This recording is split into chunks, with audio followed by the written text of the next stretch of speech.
Hello and welcome to TotoTCG. You are here with me, Matthew, and we are back here with another Lorcana Shimmering Skies video. We're still featuring a little bit of Shimmering Skies. Now, this is rather an interesting one because it's not one that we've done previously on the channel, but I'm hoping it might actually be quite fun to sort of have a little look at, because when you're opening the cards, I've teased it where there's like connecting artworks and stuff like that. And in this video, we're actually going to show off these connecting artworks that sort of work together. So we've got maybe 2, 3, or maybe even 6 cards that all go together. Some are actually all from this set, and others actually take their other half from either a first or third set in order to make a full artwork. So it is pretty interesting because obviously this is something we sort of skip over. It's never something that happens when you're opening the packs and you sort of see what happens. So it'd be cool to sort of focus on this a little bit more. So without further ado, let's bring this all the way down here so we can have a little look at the first pairing here. So this one is from our current set from Shimmering Skies. So if I bring these both in, we've got Mickey and we've got Minnie. And the easiest thing to do is to just do that. And there we go, boom. That is the matching artwork for these two. They go together, they're dancing together, and obviously they synergize together as well, which is always really cool. You've got a turn 3 with the Minnie into a turn 4 with the Mickey right there. So yeah, it's awesome to sort of see that. It's not one of those things where you could sort of like do that, if you know what I mean. You could, because the background, that staircase looks mighty funky. But it does seem as if that is the sort of way of doing it. But then again, you could make an argument, maybe, that it is that way because of the staircase. But it's like they've got a little bit of space. Just a little bit. You've got to sort of imagine a little bit of space in between the cards. They're not directly sort of like that, but you can definitely see that matching artwork going on there. They're both by the same artist, which obviously makes sense because they've got that sort of thing. There might actually end up being a third card that goes in the middle. We never know. There might be like a Pluto or something like that. Or a Donald that goes in the middle. But for the time being, this seems to be the connection between these two right there. So that's our first one. On to our next one here, and we take a little step over to our brother bear right here, and we take a look at the mooses. So we've actually got Rutt and Tuk. We've got both of the mooses right here. Now, there's an argument here, personally, that this could actually go either way. Now, I say this because if we're sort of going with the it meets in the middle type thing, then that looks actually fairly decent, because the yellow, although it almost looks as if the yellow and the red is going together, with the angling of the red and the sort of direction of the yellow, you can sort of see how they're crossing over. Now, my argument, though, is if I switch it around, there's a tree in the background as well. But it also looks as if that tree might go together because the path and all the rocks are sort of going up here. The tree sort of needs its other half. Now, the only difference is that these connectors don't really sort of flow into the next one. But then again, if there was a little bit of space, the red might come up here a bit quicker, and there is a bit of red going in here. So, I mean, while I'm doing this, if you guys want to comment down below saying which way you sort of think it is it sort of the first way? Or the second way, you know, let me know, because it's really interesting when you sort of get both of these. You can tell there is definitely a connection. Do you know what I mean? But sometimes it does take a little split, and then it sort of all comes together right there. And again, this one is the same artist too. So yeah, that's another set of 2 right there. We move into a 3 stack now, which is quite interesting because this one's got a bit of an interesting one. We've got all the fairies here. Now you're probably thinking, well, where's the connection here? It is quite interesting how they've done this. So what you have to do is you're looking at basically the ribbons. So we've got purple and red, we've got purple and blue, and then we've got blue here. And that's your way of sort of connecting it. Now, if I do this, so I'm going to go with the connection here of these 2 ribbons here for blue, and then I'm going to go with the connection around about here for that purple and blue there. But you'll notice that if I centre this a little bit more, you'll notice that if I do that connection, these cards aren't actually going to be flush against each other. They are slightly sloping downwards on an angle, but that artwork kind of works. See, you can sort of see this bit coming around here.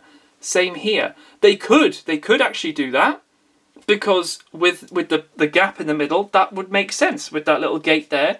But you can, if you wanted to actually get them quite side by side, you could slope it a little bit if you wanted to. But I think that probably works better like that. They do all fit together, which is pretty cool, because when we were opening them, they do look very similar, with all those sort of vines with the spikes coming out of them, almost like rose flowers, rose stems, should I say. Another one right there from this set. All of these cards obviously from this set for that one. So a very interesting one. That's already 3 in this set that have already matched up. So now we move on to one of the ones that actually takes an artwork from a previous set. So from our current set, we've got Little John right here. He's just an uncommon. But he looks as if he's stirring a pot, and there's a sort of waft of aroma. But you can see this sort of pool going around here with a little sort of pontoon coming off here next to the barrels and stuff. So what goes next to that? Well, coincidentally, Little John has Robin Hood right here. And Robin Hood, again, you've got this whole thing, the artist is the same. So this has to be a connection. There has to be a connection in here somewhere. Now, as much as I can't see the pontoon here, I've got the lake here going around here. I've still got the same plants around here as up here. And I've almost got sort of, I don't want to say I can see a waft, but there is definitely a sort of subtle white misting effect at the top here. Almost as if the waft of the food is making its way over here. He's sat there chilling. He's just sat there chilling. But it seems like that would go together. On the other hand, it might not be one of those where it goes this way. As much as I can see a tree there and a tree there, they don't sort of come together, if you know what I mean. Whereas this makes more sense to me. And it's nice how they sort of merge together. So that's another one to have a little look at. But that takes itself from, that was set 3. So that Robin Hood is from set 3, which was Into the Inklands. Then we actually move into a super rare from this set, and that was Pete. Pete, the Steamboat Rival. Now, we actually had a Steamboat Mickey back in the first set. And this, again, I find this really interesting. This is actually a different colour.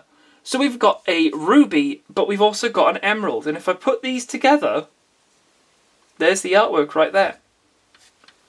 And it just works. It just works. The Mickey Mouse is sort of the black and white colour scheme going on, the grey scale. Pete is exactly the same in that grey scale. And they come together. They come together. And this is like a brand new one where 2 different inks have sort of formed this picture.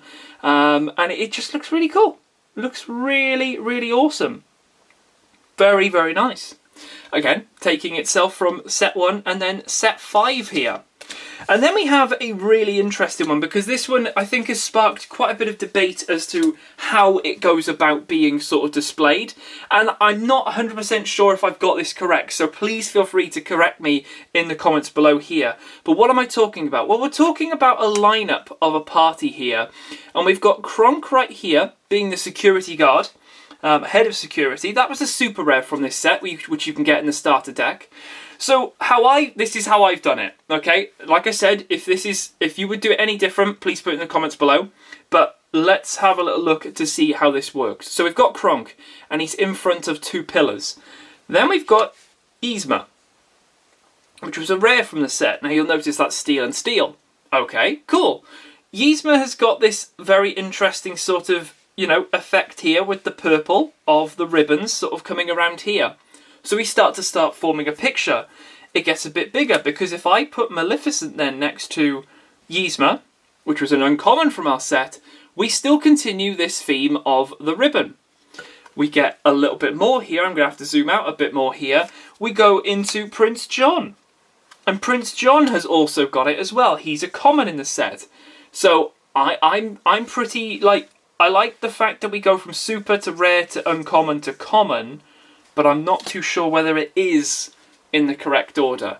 We finish things off then with a Mother Gothel as well.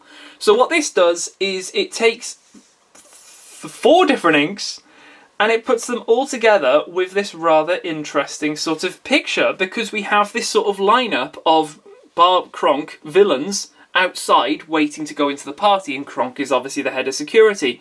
Now the only thing I can think of that sort of helps a little bit is the background here with this sort of wall. It kind of carries on into the Yzma.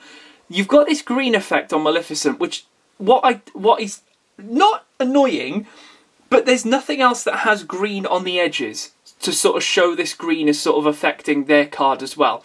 Otherwise, I think it would give it off quite easily that, yeah, this is where Maleficent would fit in between these two, and then you fit the other one either before or after.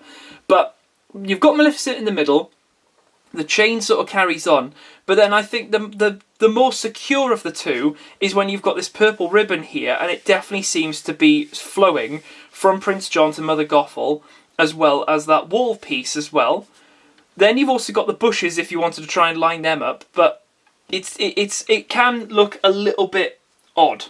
It can look a little bit odd, but there's arguments where if you look at the bush then, but then this doesn't work because the line doesn't work. So for me, I think it's this, but I'm pretty sure they put something officially out as well, and for the life of me, I couldn't actually find it. Now, what's very interesting is if I take all the villains and Kronk up here, there is actually one other piece, which is Kuzco, who actually is let into the party. Now, this just doesn't fit into this artwork, but it fits in terms of what's going on here. Now, again, what's really interesting is that you've actually got, well, actually, yeah, no, you've got 3 different artists doing this. So you've got Kronk here as head of security. That's one artist. You've got Yzma, Maleficent, Prince John, and Mother Gothel all with another artist, and then you've got a completely separate artist for the Kuzco. But yet they've all got that effect of the party with the ribbon and everything like that. So you've got that really nice sort of synergy here. So you've got 2 supers, 1 rare, 1 uncommon, 2 uncommons and 1 common there to make up that picture. But yeah, there we go. I just thought it'd be pretty cool to sort of show off all of these different connections here. If we zoom back out, we might be able to get everything in sort of frame here. We've got our Little John and Robin. We've got our fairies here. We've got our Took. Let's move them over there. And then we've also got our Minnie and Mickey right there. So plenty of different artworks right there that sort of all match up quite nicely. I mean, let me know in the comments below which one is your favourite. I think because we've got a big one here, this 5 is pretty cool if you want to include Kuzco 6. I do quite like it though when something from a previous set gets used. I have actually missed one here. I've missed one. I've put it too far off to the side here. There's the Mickey. There we go. We don't want to take the Mickey. But yeah, like I said, we've got these 2 here which sort of take influence from a previous set and have a new one on top of it, which I think is pretty cool. I do quite like the 3 here. That's quite different, having the 3. We have had these in previous sets. I mean, we did have all the 7 dwarves, all 7 of them going together with like a cottage in the background. So that was a set 2. But yeah, it'd be very interesting to see what happens moving forward with our next couple of sets, see what else we can sort of link together. So if you guys did enjoy this, let me know in the comments below. Give it a like as well.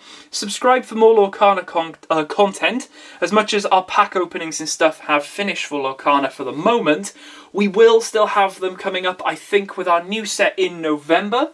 So stick around for that, because I'm excited to see if we can continue our luck with Enchanteds. But yeah, apart from that, I'll leave it here for this video. Hope you guys did enjoy, and I will catch you in the next video on the channel. I'll see you then.